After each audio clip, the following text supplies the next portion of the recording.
Hey guys, Darcy here today, and I want to go over how you could go about doing sidechaining in a recording software or DAW that doesn't support sidechaining. So Luna right now, currently in version 1.0.6 is the one that I have, doesn't support sidechaining. And I'm sure there's plenty other DAWs out there that also don't support it as well. So I got this idea from a guy on YouTube named Alex who basically put down his method, and I just wanted to go over with a little more in-depth, step-by-step kind of detail to show how I did it, and also a little bit of difference between mine and his, just various minor things. So let's jump into the computer here and look at what we're going to be processing. So in this beat that I'm working on, we have an 808 and a kick. So let's play these so you can hear what they sound like together.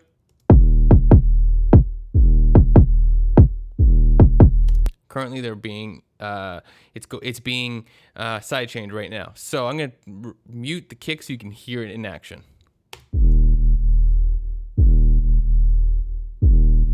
So it's ducking it just a little. Now, it's not going to be as much with this method as you'll see as if you had proper sidechaining. So please, UAD, support it as soon as possible. Maybe 1.0.7 would be nice.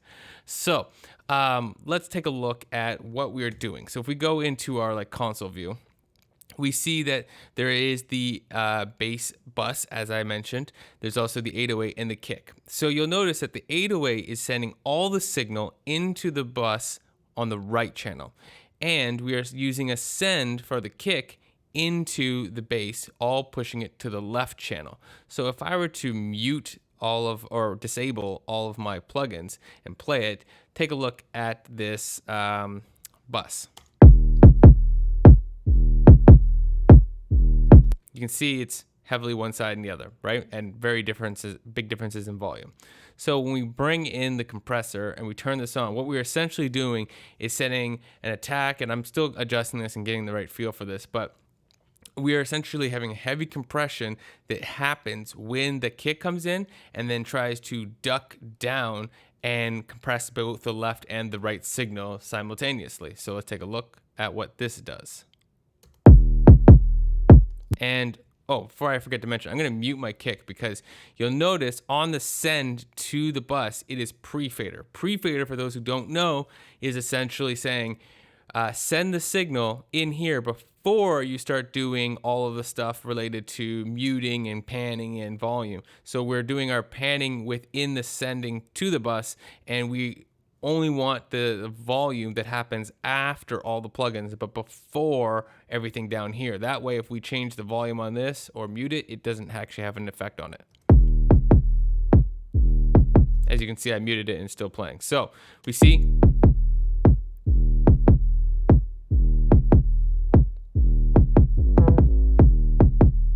it's trying to compress both of them.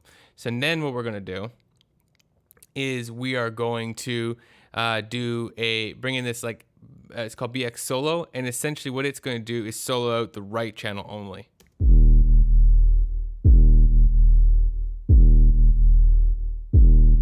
So essentially we're getting the signal that is being compressed on the right channel, and that's all that's coming through. It's being automatically turned into mono signal, and we're just ignoring the left signal. If you didn't have BX Solo, you could also use a plugin that allows for individual fader control on left and right. A visual example of that would be the Chef's Omni channel.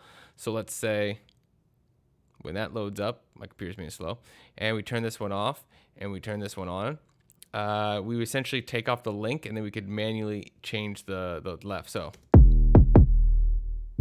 just get rid of it. Now we'd only have it playing on the right channel, and then we would have to use something like going back to our bus and then actually reducing the signal by basically making it narrow. I just prefer using the BX Solo since I have it because it's just less steps and makes it easier to manage in the long run. So bring this back on.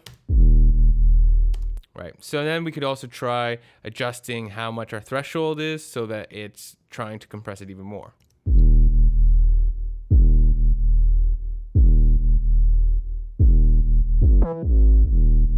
So you get the idea, bring the kick back in. So it's not a perfect method. Let's be honest here. There's definitely a level to this that feels like it's not hitting it as hard as I'd want to do. Not that I want to like completely drop the volume, but I would like the ability to drop the volume all the way out and then bring it back slowly until it feels right. Here with them both being processed, it's not perfect. I'm still trying to see if I can have a plugin that would allow me to listen to the left signal and then compress the right signal. I just don't know if I have a compressor that does that kind of internally side chains from left channel to right channel. I don't know. But if I do find that, then I'll try that out. Anyways, this is what I got so far. Feel free to put a like and a comment and let me know if you think that you got a better way that isn't just say, well, just use sidechaining within the app, because it doesn't exist right now. But anyways, thanks for whatever you thoughts you put into wow, where am I going with this? Thanks again for checking the video out, and if you have any thoughts, put them in the description. Appreciate it. Have a good day. Peace, y'all, and I'm out.